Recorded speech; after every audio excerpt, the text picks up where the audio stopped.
And then here's another part where he goes back to the coffin that Dracula is in.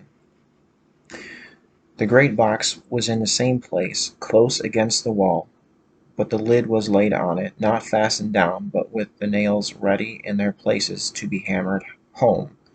I knew I must reach the body for the key, so I raised the lid and laid it back against the wall.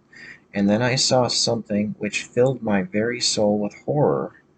There lay the Count, but looking as if his youth had been half renewed, for the white hair and moustache were changed to dark iron gray, the cheeks were fuller, and the white skin seemed ruby red underneath.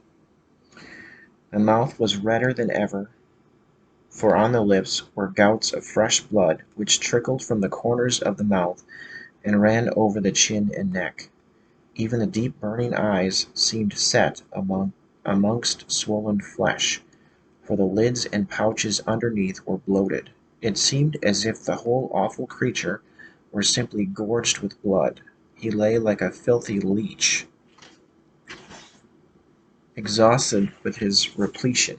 I shuddered as I bent over to touch him, and every sense in me revolted at the contact, but I had to search or I was lost. The coming night might see my own body a banquet in a similar way to those horrid three.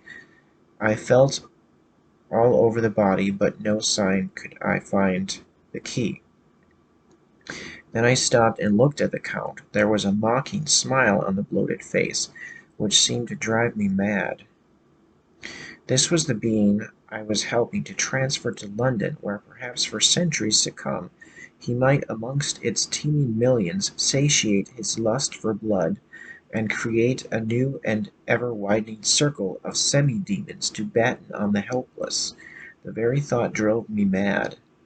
A terrible desire came upon me to rid the world of such a monster. There was no lethal weapon at hand, but I seized a shovel which the workmen had been using to fill the cases, and lifting it high, struck with the edge downward at the hateful face. But as I did so the head turned, and the eyes fell full upon me, with all their blaze of basilisk horror. The sight seemed to paralyze me, and the shovel turned in my hand and glanced from the face, merely making a deep gash above the forehead.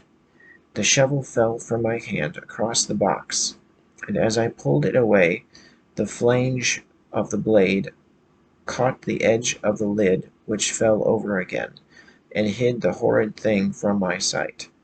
The last glimpse I had was of the bloated face, blood-stained and fixed, with a grin of malice which would have held its own in the nethermost hell.